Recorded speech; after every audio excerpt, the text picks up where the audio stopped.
What do British people do in their spare time? What hobbies and interests do we have? That's what we're talking about in this episode of the English Right Now podcast, which is an English language learning podcast in which we teach you at least 10 pieces of vocabulary. And we say that because it's a real conversation with my dear friend Rob. Hello, Rob. Good morning. Good morning, Roy. Very formal, but nice to be here as always. Hello, everybody. How are you all doing? Okay. Very, very well. I just thought that good morning, it's actually a bit strange because if somebody's watching at 6 o'clock in the evening, they're going to be like, what? But it is morning for at least 4 more minutes while we're recording this. But we're going to talk about British hobbies and possibly reveal some secrets to each other. But what would you say is do you have many hobbies? I have a few hobbies, perhaps more when I was younger. I used to collect things like badges and stickers and postcards. Yeah, I don't do that anymore.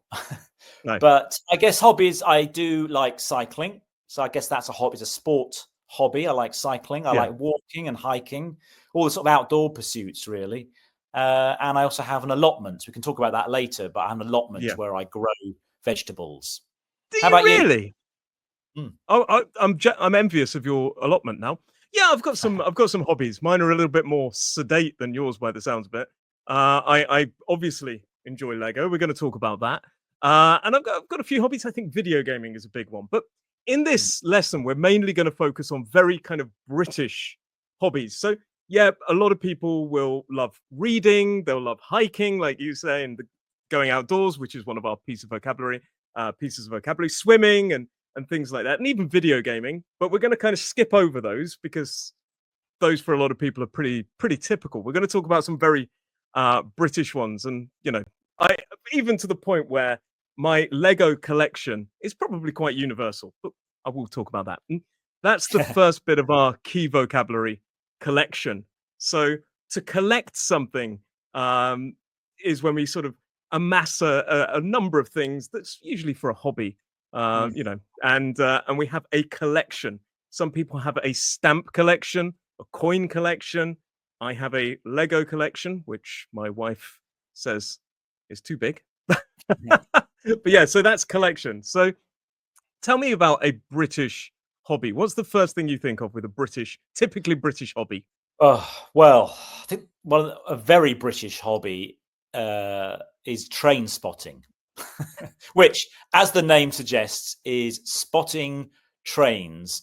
But so you can distinguish between the different trains, they have numbers on. So the idea is you go along to a railway station, you stand on the platform, you look at the trains and you write down their numbers. And the idea is you collect. Again, it's a collection.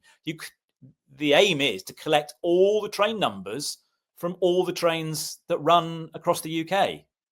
Yeah. There's a kind of, I'll be honest, there is a bit of a stigma related to people who train spot.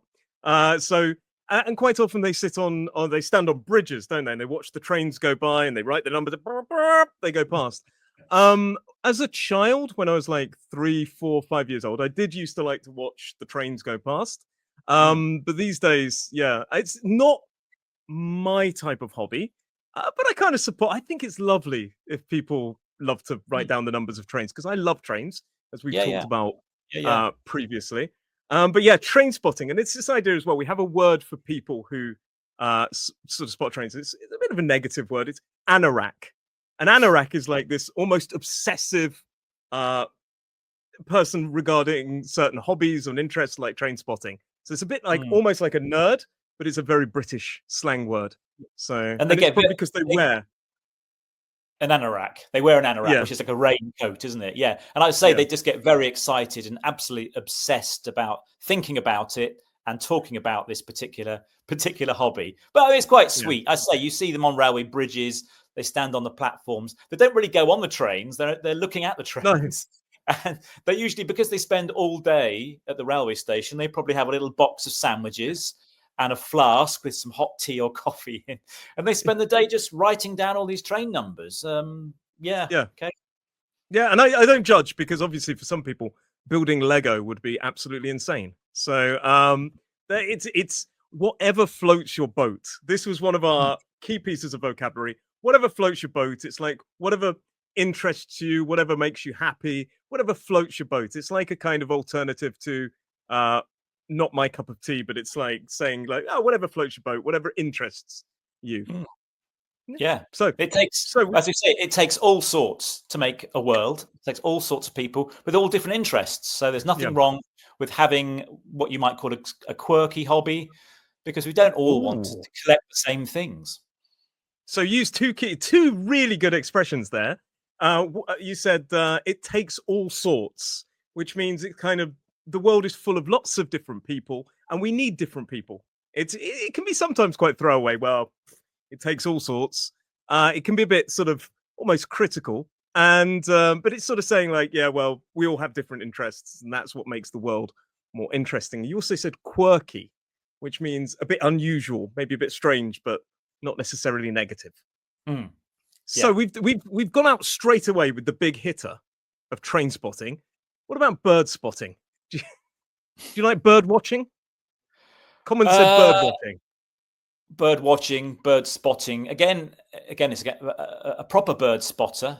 Can we call them an ornithologist as well? The You proper could. title. Well, an Somebody who ornithologist is an expert in expert. Yeah, birds. yeah. But yeah, so yeah, bird watching is the activity itself of watching birds, and they usually go to the forest and they get in a kind of wooden structure that we call a hide, because you hide from the birds, and then they watch. There's one not far from my house where you Mm. can you can see squirrels and birds. I think it's lovely. Mm. Ever done it? I have done. It's a very peaceful activity, I must admit, but it does involve patience, which means Yeah, basically staying still for a long time to try and see a bird. And I don't have the patience all the time, so no, I I haven't really don't. done it long term. But I have tried it, and it's very Yeah, relaxing. You sit and hide. You may have some binoculars, to get a good view close up of these birds, and you wait and you wait, and then maybe a bird will come and land on the lake or the river, and then you can yeah, make a note of it. Again, collecting. You make a note of it in your book. Well, I've seen that one. Tick. yep. Now let's wait for the Take a next photo, one. maybe. Hmm. Take a photo. Take a photo. So it's like yeah, it's recording the the birds. It's always I always go, oh, that's a nice bird, and then somebody will tell me that's a lesser spotted, greater warbler or something. I'm like, oh, okay, I don't know. I couldn't identify them. I know what a robin is. I know what a blue tit is. I know what a Mm. the general birds. But yeah, it's Yeah. not my major interest, if I'm honest. No, no. It's yeah, but whatever floats your boat, as we Whatever say. floats your boat. Yeah, and I would also say that, obviously for bird spots, so it's very exciting if a very rare bird that only arrives in the UK for one day a year and you spot it, and that's a real kind of victory. Yeah, It's a bit like with the train spotting, there's one rare special train that only runs one day a year and you spot it, and that is kind of the pinnacle of your hobby, isn't it? yeah. Although I have to say, and I'm going to backtrack a little bit. Yeah. Backtrack is where we sort of change what we've said and kind of go back on what we've just said. When I see certain birds, I do get very excited, like a heron Oh. or a woodpecker. And when I was in Mm. Brazil, I actually saw a toucan, and I was teaching a student, and I was looking out onto the kind of cityscape, and the student, we were on the balcony, and I stopped my lesson. I stopped teaching. I said, I'm sorry, I'm going to have to stop because there was a toucan flying Mm. past.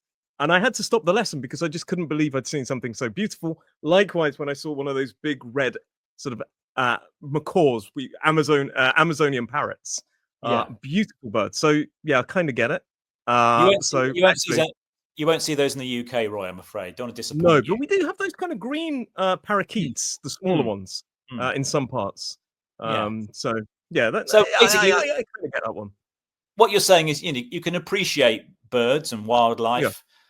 Don't have to be obsessed by them and be a bird spotter, I suppose. No, I also do. I can also understand train spotting and appreciate it because if I see a train like the Flying Scotsman or one of the traditional trains, or even an intercity, I do kind of turn into a little boy again. So when I see the old steam trains, yes, I kind of Mm. get it. But modern trains, I'm not too. I like them, but I prefer the kind of historical value of that. And that brings me on to model railways. Yes. Yes, Ever we had a have a model railway? I have had a model railway, yeah, many times, many different types of model railways. Um, am I? I don't know. Am I a model railway enthusiast? I don't think so. I'm not quite obsessed enough. I got one because I think most children have a train set, what you call a train set, Yeah, collection model trains and some track to put them on. I haven't and a been the carriage, person of course. yeah, carriage for the train for the engine to pull. Yeah. So I don't think that is my hobby, but I have owned a train set. How about you, Roy? When I was a kid with my dad, we were always trying to set up a train set. But I think I had this amazing idea that I wanted to make an entire rail network. So my father found it quite frustrating that I wanted all these different lines and different trains, and my dad was just like, "Let's," and it never got finished. And I think that that for me now is it's inspiring me as I get older that I would like a train set with my son. Yeah. And I think it's something I could get very involved in. I do. I think I've got a Flying Scotsman model somewhere on the shelf back here. And I genuinely think it would be a passion. I'd love to build the little buildings and the things. And it's the idea of a model railway is different to a train set. So a train Mm, set is the track, the engine, and maybe some carriages that you can just go around. A model railway is where we're building the scenery, the tunnels, mm, everything. And I yeah. really would like, I think if I had the space and Luciana wouldn't kill me, my wife wouldn't kill me, then I would definitely have a model railway Yeah. I mean, in the it is. living room, probably. Yeah. No, I'd be the same. I mean, a lot of people convert their lofts, the top part of the houses, Yeah. into a whole room with a model railway. I appreciate that. There's a lot of skill and passion in that. I do get that. Again, I haven't got the space to do that. But yeah, it is a very British thing, though, and it tends to be with older people. We're not talking about children here, are we? It tends to be sort of older No. people who maybe have more time. Really go to town is a good expression. Ooh, go to town. Really go to the extreme. I like The that extreme, expression. yeah, yeah. They spare no expense, and they model everything. They get the train, everything in miniature, but just right, so it looks like the real thing in miniature. But you talked Mm, about passion. We commonly talk about that as a kind of our passion. What is your passion? And we talk about our hobbies and interests. What's your passion?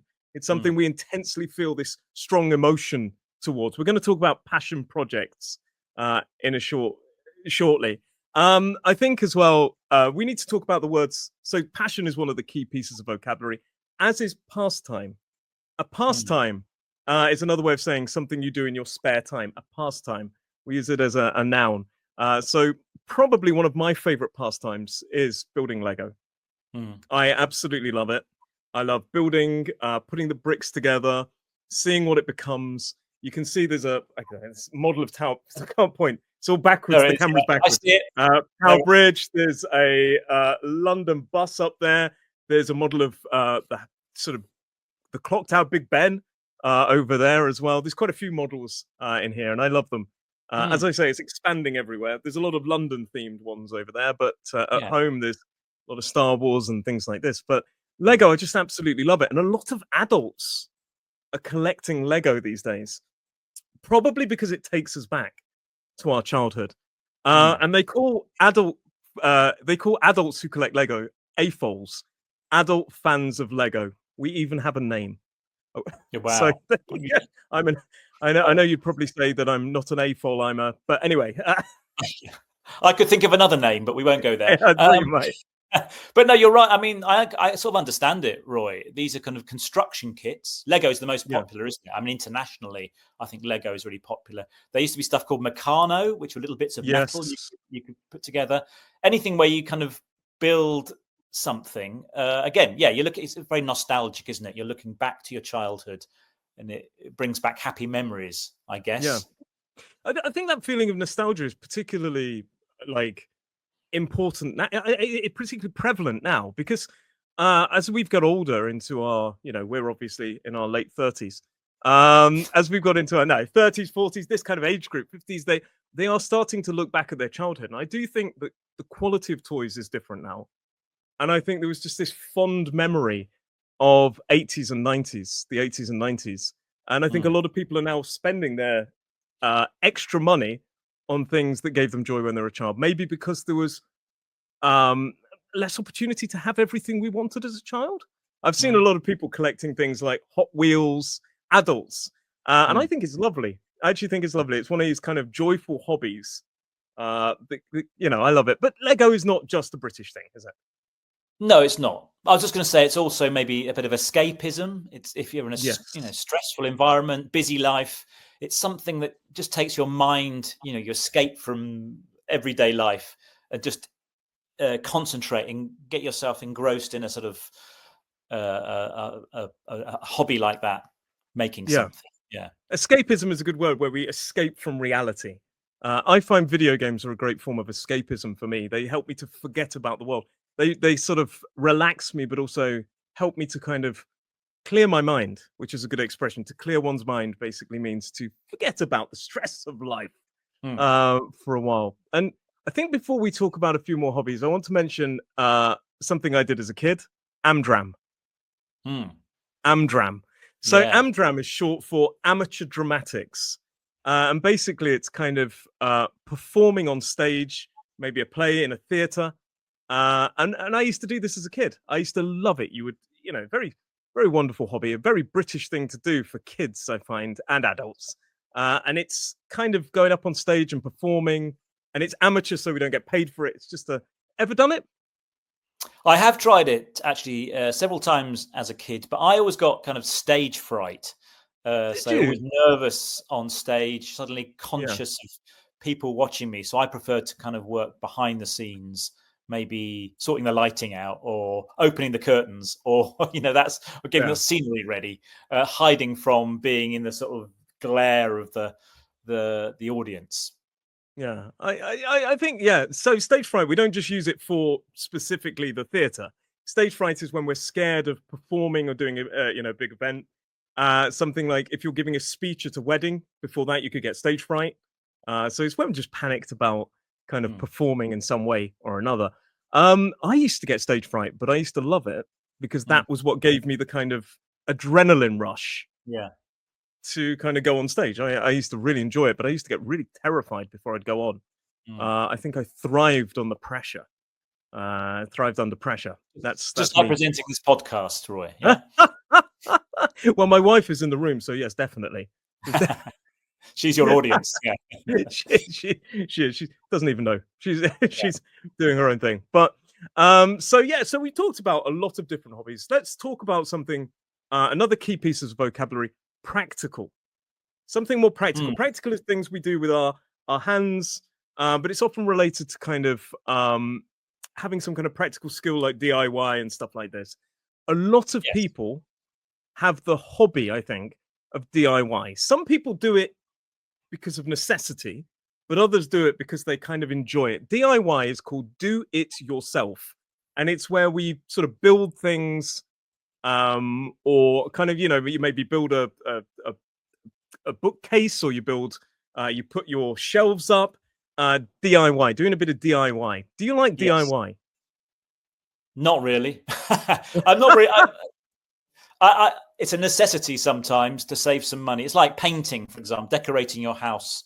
I'll do it because it saves money, but it's not because I love doing it. It's just a necessity. Some people actually, as you say, do it for pleasure. It's kind of a hobby. I'd love to paint this house, that sort of thing. I'm not very practical. I make a mess. Not very good with my hands, as they say. Yeah. So yeah, it's not really for me. But as you say, it is. It's a big hobby in the UK, DIY.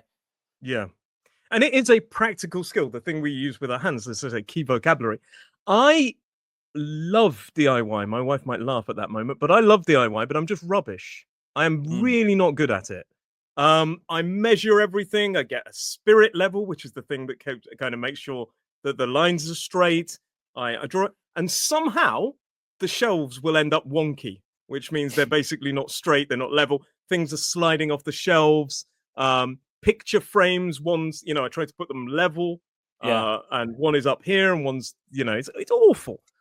So I really do have a go, which means to try and do it. But yeah, it's not my it's not my skill. It's not my skill set, but I really try. I love it. So yeah, DIY stuff like that. That people do love that. But there's other hobbies that people do at home, like crafting, and other crafts, arts and crafts like knitting and things like this. Anything of interest there? making things? Making things. I quite like baking, so making cakes, something to eat.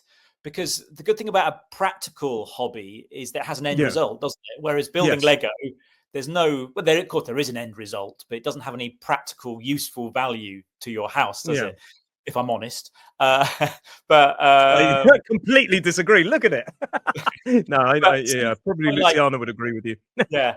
But something like cooking, or if you can knit, knit a jumper or Yes. something like that, then there's a result at the end, isn't it? A practical use for what you've done. However, I don't knit, I don't sew, and I don't crochet, but I highly recommend it for people. So knitting is kind of where you've got these kind of two long things. I think they call them needles, and they sort of put wool together to make something like a jumper or a scarf. And commonly, when I was a kid, it was your kind of grandma that would knit.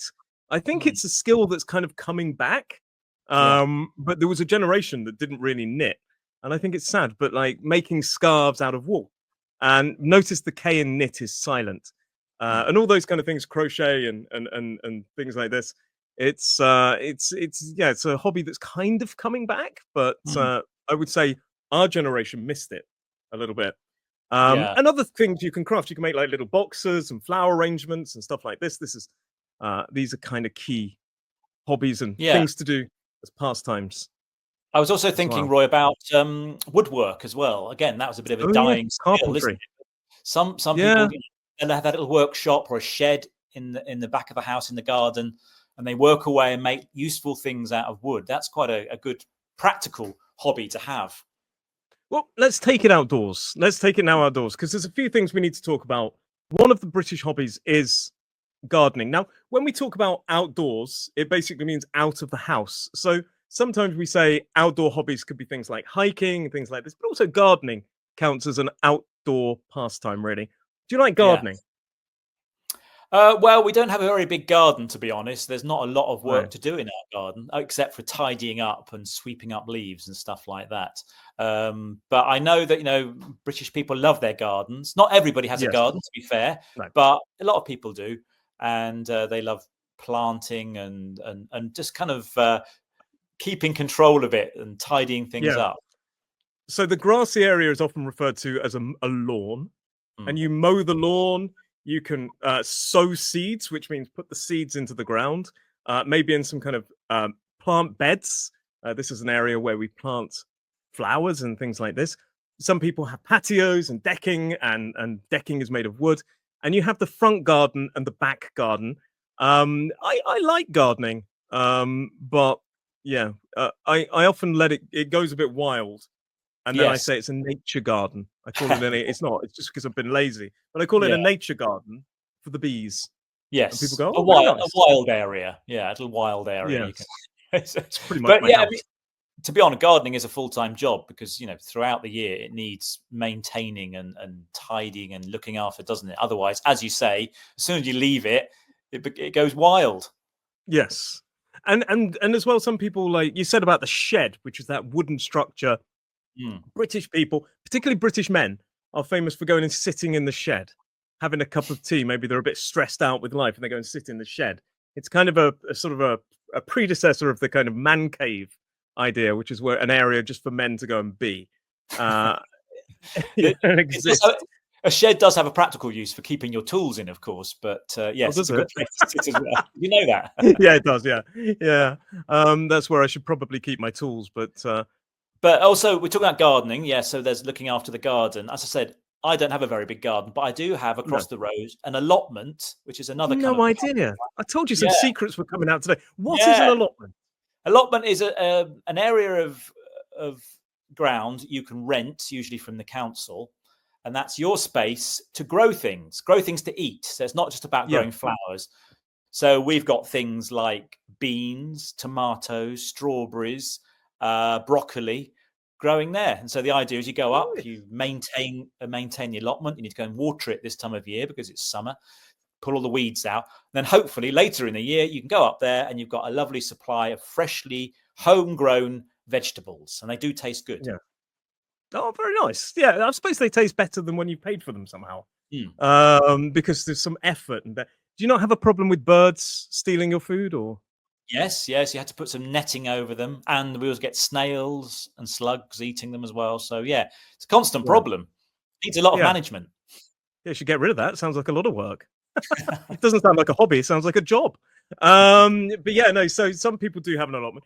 But There yeah, you go. There you go. another kind of hobby that we need to talk about. So allotment is one of our key pieces of vocabulary as well. We've had a lot of good words in this one, but we need to talk about a passion project. A passion project. Quite commonly, a passion project is something that somebody's doing just for fun, and we often use it to talk about big things like fixing up a car. So restoring an old car. So I mean, a passion project could be sort of fixing up or doing up an old house, and there's a lot of key vocabulary. So a passion project is something that we're working on for love, and fixing up and doing up is another way of saying repairing or restoring. Would you love to sort of do up an old car? Oh, well, it's back to me not being very practical. I don't think I would. I mean, I can understand the satisfaction if you did do up an old Yeah. car and got it working again. Absolutely amazing. But because I don't know how a car engine works, I wouldn't know where to start. Yeah. I think But I'd learn. I'd I'd enjoy learn. yeah, I'd like to do ones from like the 1960s, 50s, Hmm. this kind of era, because there was, although they do have electrics in them, some of them, they're not as kind of computer based as modern cars. So there's a bit more kind of traditional engineering rather than computers Yes. there, and Yeah. I love that. But I know some people that do up kind of old Morris Minors, traditional British cars, things like this. I would love to do that, but I don't have the time, the space, or the know-how. Know-how is that's a great piece of vocabulary. The know-how is the knowledge to do Yeah. it. Yeah. And yeah, what car would you do up if you could? Would you Well, repair? What I'd car like would to you? do one of those really old Land Rovers, the kind of original Land Oh, Rovers, and get those going, and then I can go off driving all around off road on it, and things like that would be fantastic. yeah. The other thing one thing I wouldn't mind fixing up would be an old boat. I'd like to have an old boat, Oh, do it up, yeah. and That could be a good passion project. I could sail across the Isle of Wight and visit you, couldn't I? You could, yeah, you could come and visit me. I would, only because you've told me you're not practical. No offense, I wouldn't get in your boat. You'd be going You're down. getting a I mean, we talk you're getting about a sinking whatever fee. floats your boat. Yours would be whatever sinks your boat, which is not an expression, but it's just a joke. But yeah, no, goodness me, yeah, I'd love to do up an old boat or, these kind of things, houseboats, caravanning. We've talked about that in holidays. I would absolutely love to do that. But yeah, I'd love to do up an old car. If you do want to support this podcast, you can buy Rob, or we can buy us a cup of tea in the link below.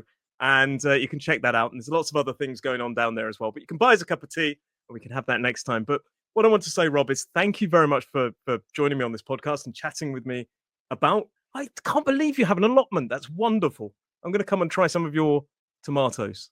Okay, there won't be many. No, no, but very small. Fine. We'll have tomatoes for lunch. But on that note, thank you very much for joining me, Rob, and I will see you next time. You sure will. Yeah. Thanks for watching, everyone. Bye. Bye.